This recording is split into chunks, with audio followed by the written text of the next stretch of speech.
예, 우선 질의 전에 현대오일뱅크 대표님 그 자리에서 하셔도 되고 나와서 하셔도 됩니다.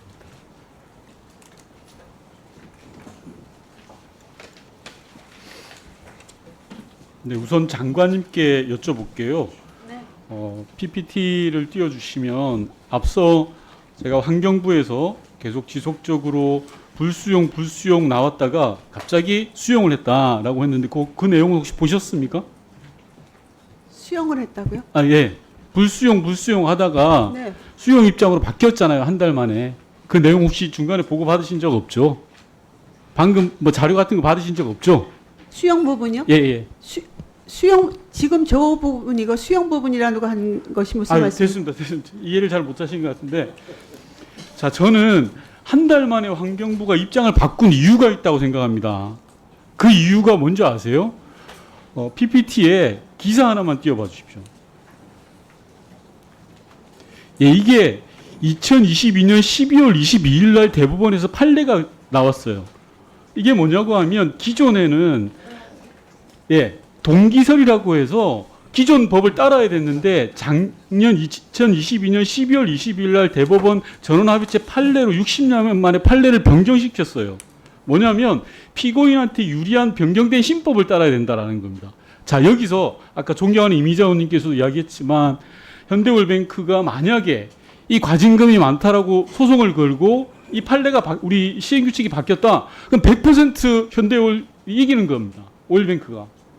여기 율사님도 계시니까 너무 잘 아실 거예요. PPT 다시 띄워주세요. 요 다음 거. 저는요, 대통령 말 한마디 이렇게 환경정책이 근간에 바뀌어서는 안 되고, 이게 핵심은 봐주기밖에 안 돼요. 어떤 이유로 설명을 해도 봐주기 말고는 다른 게 설명이 안 돼요. 시행규칙을 바꾼 건 오일뱅크가 결과적으로 한 푼도 내지 않아도 되는 그런 상황이 발생되는 거예요. 이 대법원 판례에 따르면. 그죠? 그래서 장관님 혹시 뭐 하실 말씀 있습니까? 요 관련해서? 아, 그러니까 지금 그 한 달 만에 바뀌고 대통령의 지시로 아니, 그거는 이 대법원 판례와 관련해서요. 대법원 판례에 의하면 네. 현대오일뱅크는 과징금 한 푼도 안 내고요. 다 무죄로 풀려나요. 어떻게 생각하십니까?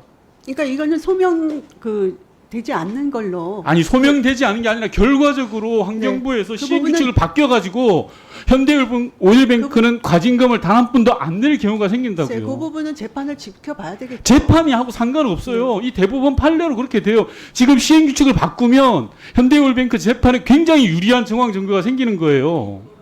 그래서 특혜라고 주장하는 겁니다. 기존 법률을 보는 게 아니라 신규 법률을 본다는 거예요. 그래서 이게 특혜라고 생각해서 계속 묻는데 다른 말씀을 하시는 거예요. 저는 기업활동 지원하는 거는 가능하지만 특혜 줘서 안 된다고 생각해요. 장관 동의하시죠?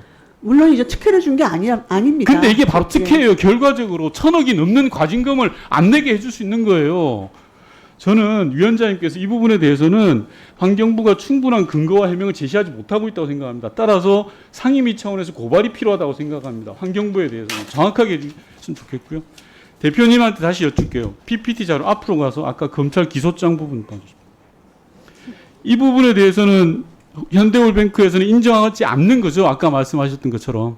검찰과 회사 입장이 다르다고 생각합니다. 좋습니다. 그러면 저 내용이 위법이라는 사실은 알고 있었습니까? 불법이다라는 사실은 알고 있었습니까? 당시에 회사 내부에 여러 가지 짧게 말씀해 주십시오. 불법인지 사실을 알고 있었습니까? 몰랐습니까?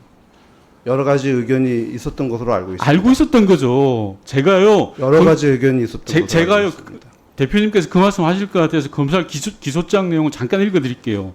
공무원이 현장 점검하거나 악취로 인해서 외부 민원이 발생하면 일시적으로 폐수를 차단하고 깨끗한 용수를 투입하는 수법으로 범행을 은폐했다라는 사실을 확인했다라고 검찰 기소장에 나와 있어요.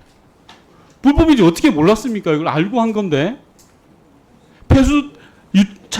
폐수 발생하는 것들을 차단하고 깨끗한 물로 섞었다는 거 아니에요. 아, 이게 무슨 대기업입니까? 우리나라 유수의 대기업입니까? 이렇게 하는 게. 대표님 하실 말씀 있으면 해보세요. 당시 여러 의견이 있었고 최종적으로 회사에서는 불법 배출은 아니라고 판단한 것으로 알고 있습니다. 불법인지 이걸 어떻게 모릅니까? 그 회사에는 안전관리자라든지 화학물질 관리자가 없습니까? 있죠. 당연히 회사에서도 그 내용이 올라갔을 거 아닙니까? 그리고 이 내용, 이런 조치를 취하게 된 거에는 검찰 공소장 내용이 다 나와 있어요. 비용을 절감하고 돈을 몇백 세이브 시켰다, 아꼈다라고. 인정 안 하십니까? 용수가 부족해서 그 시행된 것이지 용수가 비용이 부족했다라는 게 돈을 아꼈다는 거잖아요. 네, 1분 더 드리세요. 저는 현대오일뱅크가 기업의 사회적 책임을 전혀 행사하지 않았다고 생각해요. 대한민국 대기업으로서의 책임감을 망각했다고 생각합니다. PPT 봐주십시오. 이 공장에서 200m 거리에 노동자 숙소가 있습니까? 이런 데다가 페놀 폐수를 증발시켜서 날려보냈어요. 꿀뚝으로. 그리고 흘려보내고. 이게 무슨 대기업입니까? 그리고 조금 전에 대표님께서 지역 주민들 만났다고 하셨는데요. 최근까지도 지역 주민들 반대 집회하고 시위하고 있어요. 저는 대기업은 이렇게 하면 안 된다고 생각해요. 최소한 현대 정도 되는 거라면 무엇을 해야 될지 어떻게 고쳐야 될지 차분하게 생각해 보시고 지역 주민들 만나시고 지역 시민사회단체 만나시고 그리고 검찰 수사 잘 받으시기 바랍니다. 그리고 마지막으로 장관께서는 이건 그냥 넘길 일이 아닙니다.